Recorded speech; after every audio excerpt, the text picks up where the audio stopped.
এই ভিডিওতে আমরা শিখব পরাবৃত্তের উপকেন্দ্রিক লম্বের সমীকরণ কিভাবে নির্ণয় করতে হয়। এর আগের ভিডিওতে তোমরা দেখেছো পরাবৃত্তের নিয়ামক রেখার সমীকরণ কিভাবে বের করেছি। সেম সূত্রটাই, শুধু সূত্রের মধ্যে একটুখানি ডিফারেন্স। পরাবৃত্তের নিয়ামক রেখার সমীকরণটি কি ছিল? যার স্কয়ার থাকবে তার অপর চলক মাইনাস তার অপর চলকের মান প্লাস a। এই জায়গাতে সেম সূত্রই থাকবে, শুধু দেখো এই সূত্রটা কি হবে, y স্কয়ার আছে না, তাহলে কি হবে x বিপরীত চলক তার মান x এর মান। নিয়ামক রেখার সমীকরণে কি ছিল? এখানে প্লাস, এখানে হবে মাইনাস, মাইনাস a।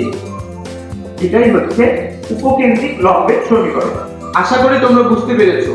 চলো প্রশ্নটি সমাধান করি। প্রথমে এরকম সমীকরণ দেওয়া থাকলে আমাদের কাজ কি হবে? x এবং y এর মান বের করা। সমীকরণটি সমাধান করলে x এর একটি মান পাবে, x এর মান হচ্ছে হাফ। এরপরে কাজটা কি? a এর মান নির্ণয় করা। চলো উপকেন্দ্রিক লম্বের সমীকরণটি এবার অ্যানসারটি লিখে ফেলি, কারণ আমাদের সবকিছু আমাদের রেডি। x স্কয়ার আছে, তাহলে কি হবে? অপর চলক x, x এর মান কত? মাইনাস হাফ, মাইনাস এর মান কত? Minus 2 equal 0।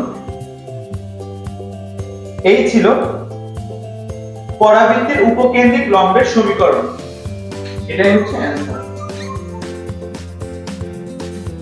তাহলে আরেকবার রিভিশন করে ফেলি।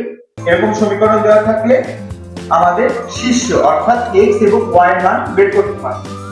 x এর মান কিভাবে বের করতে হয় এবং y এর মান কিভাবে বের করতে হয় আশা করি তোমরা শিখে ফেলেছো। এরপরে কাজ কি? a অর্থাৎ ফোকাস নির্ণয় করব। তারপরে সূত্রটা কি?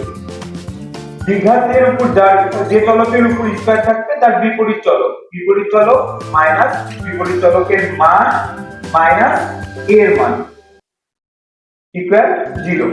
আশা করি তোমরা এই পুরো শর্টকাটটি বুঝে ফেলেছো। আজকের মতো এই পর্যন্তই। ধন্যবাদ সকলকে।